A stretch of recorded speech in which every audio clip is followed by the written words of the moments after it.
So ఇప్పుడు ఏదైతే మన సినిమా ఉందో బాలుగాని టాకీస్ అని, ఇప్పుడు మనం థియేటర్స్ అన్నది పక్కకు పెట్టేసి ఇప్పుడు మల్టీప్లెక్స్లో వచ్చేసి చాలా పాష్గా తయారైపోయాం మేము అందరూ. సో ఒకప్పుడు మీరున్నప్పుడు ఎక్కువ ఉండేది మీ తెగలో టాకీస్ కానీ, ఇప్పుడు మీరైతే ఏ వర్గం సినిమాలకి మీరైతే విపరీతంగా సినిమాలో చూసేవారో ఆ వర్గం సినిమాలకి సపరేట్ కొన్ని థియేటర్స్ ఉండేవి చిన్నప్పుడు. ఆ థియేటర్ ను ఈ సినిమాలో చూడొచ్చు. ఆ థియేటర్ ఎలా ఉంటాయి, ఆ థియేటర్ ని చూడొచ్చా? ఓకే. సో ఏ ప్లేస్ లో షూట్ జరిగింది ఇదంతా? ఆల్మోస్ట్ డోన్ లో, చంద్రపల్లి అనే ఊరు, డోన్, అక్కడ జరిగింది. డోన్ లో జరిగింది. ఎన్ని డేస్ జరిగింది? సింగిల్ స్కెడ్యూల్ 1 month వెళ్ళాము. ఓకే. 1 month లో మొత్తం చేసేసుకున్నాం. తర్వాత ప్యాచ్ వర్క్ కి ఒక్కసారి వెళ్ళేసాం. సూపర్. కాదు, మీకు గుర్తుందా ఇలాంటి టాకీస్ కి మీరు వెళ్ళి సినిమా చూసిన తరుణాలు ఏమైనా ఉన్నాయా? ఇప్పుడు మన రీ రిలీజ్ అవుతున్నాయి కదా, అలా సింగిల్ స్క్రీన్స్ కి వెళ్ళడమే. ఇప్పుడు చిన్నప్పుడు నేను కూడా అంత ఏం వెళ్ళలేదు. ఇప్పుడు re release vibe, so single screen emotion అర్థమైంది అనమాట. ఇప్పుడు అందులో షూట్ లో కూడా ఉంది. తాత వెళ్ళారు. నళిని సుదర్శన్ టాకీస్ అనే టాకీస్ హుజూరాబాద్ లో ఉండేది. ఏంటది? నళిని సుదర్శన్ టాకీస్. నళిని సుదర్శన్ టాకీస్. ఈ టాకీస్ అన్నింటికి సుదర్శన్ అన్న పేరు ఎందుకు కామన్ గా ఉంటుంది నాకు అర్థం కాదు. నళిని అనే అమ్మాయి కలెక్టర్ గారి కూతురట. Okay okay. సుదర్శన్ అనే అతను ఈ టాకీస్ ఓనర్ యొక్క మనవడు. ఓహోహో. అందుకని వాళ్ళిద్దరి పేర్లు పెట్టి నళిని సుదర్శన్ టాకీస్ అని పెట్టారు. ఓకే. ఎక్కువ చూసేవారా? ఇప్పుడు టాకీస్ లేదు. అయ్యో.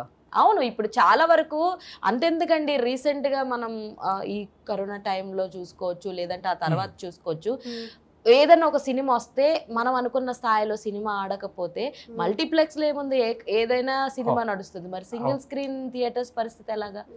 సో అది మీరు ఎప్పుడన్నా సరే అనుకున్నారా ఇలా సింగిల్ స్క్రీన్స్ కి ఇలా ఉండొచ్చు అని? కానీ ఎప్పుడన్నా ఆలోచించారా యాజ్ ఎ సినిమా? దుస్థితి నేను ఊహించలేదు తల్లి. ఈ సినిమాలు మూతపడతాయని ఎప్పుడు ఊహించలేదు. అప్పట్లో నాటకాలు ఆగిపోయినాయి, సినిమాలు చేయబట్టి అనుకునేవాళ్ళు. ఇప్పుడు సినిమాలు ఆగిపోయినాయి, టీవీ చేయబట్టి. ఓకే, టీవీల వల్ల సినిమాలు అయిపోయినాయా?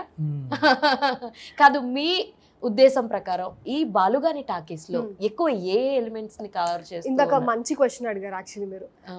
జనరలీ సినిమాలో నటించే వాళ్ళ కష్టాలు తెలుసు, సినిమాలు తీసే వాళ్ళ కష్టాలు తెలుసు, కానీ సినిమాని ఎగ్జిబిట్ చేసి ఒక టాకీస్ ఉన్న వాళ్ళ కష్టాలు ఎప్పుడు తెలియదు మనకి. మన సినిమాలో బాలుకి కూడా సింగిల్ స్క్రీన్ సేమ్ టాకీస్ ఉంది, బాలు టాకీస్ ఉంది.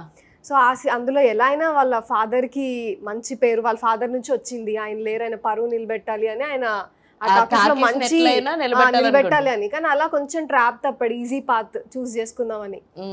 కానీ తర్వాత అర్థమవుతుంది దాని వల్ల రెస్పెక్ట్ రావట్లేదు అని. అందరు చులకనగా చూస్తున్నారు. నడవకపోవడానికి కారణం ఇంకొకటి ఉంటుంది. ఎక్కువగా షకిల సినిమాలు వేస్తుంటాడు. అదే నాకు అర్థమైపోయింది, రాంగ్ ట్రాక్ పట్టాడు. ముసళ్ళందరూ ఈ షకిల సినిమాలకు వెళ్ళేవాళ్ళు. బిట్లు యాడ్ చేయమని ఏదో ట్రైలర్ లో తక్కువ కదా, ఈ ఎక్కువ మంది వచ్చేవాళ్ళు కాదు.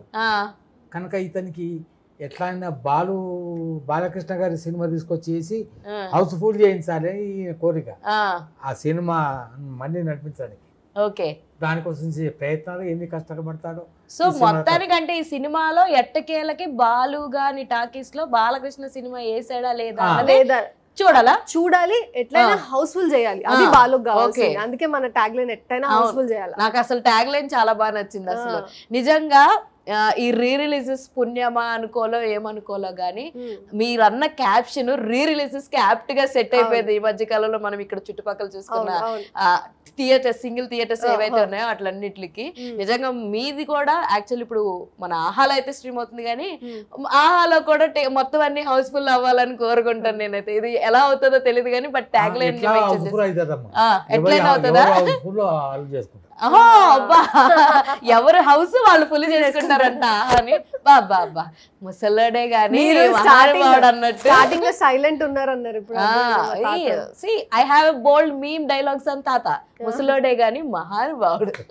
నిజంగా భలే అని తెలుసా. కొంతమంది అరే ఎలా క్రియేట్ చేస్తారా మీరు మీమ్ డైలాగ్స్ అనుకుంటా, మీలాంటి లెజెండ్స్ ని చూసి క్రియేట్ చేస్తారా నాకు అర్థమైపోయింది.